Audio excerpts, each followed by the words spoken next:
it's a common problem to understand when to discuss salary. Of course, sometimes you are not in a position to do it. Most of the time, I would suggest to wait for the company, the organization to do the first move.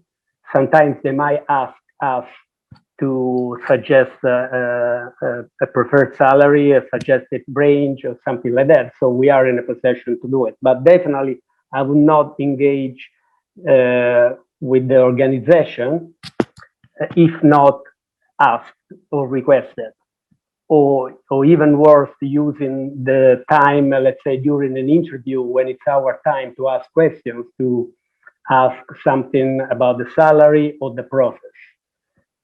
So what is important, what we can do in preparation of a potential discussion or review of an offer that we are going to receive, is to do all the reading and research that would be available, or talking to different people or different contexts to have a better sense.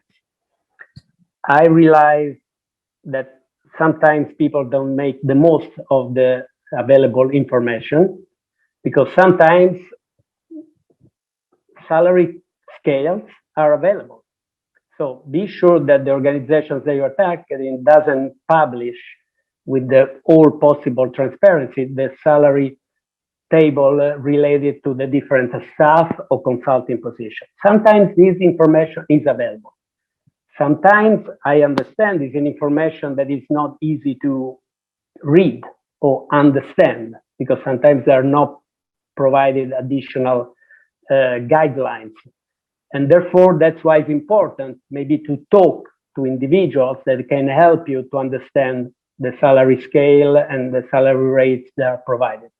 For example, you would see the most, I'm talking about the international organizations or multilateral institutions, they have salary grades both for staff and consultants. They are in different grades and levels, of course. And you see that for each grade, you have a minimum, a midpoint, and a maximum. So these are numbers that would not mean much if we don't have a better understanding how they use these numbers to calculate our proposed salary. Most realistically, most of the organization will use these grades to offer fees and salaries between the minimum and the midpoint. So if we want to understand where we stand, and we know the grade of the position of the consulting jobs that have been offered to us, we should read these two numbers, the minimum point and the midpoint, to understand where we might stand. We also need to understand that most of the time,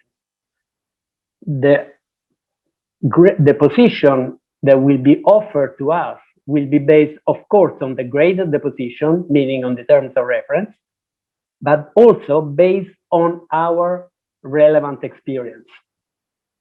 So what do they do? How do they calculate where we stand between the minimum and the midpoint? On what base? The key elements are our number of years of relevant experience and the summary of qualifications.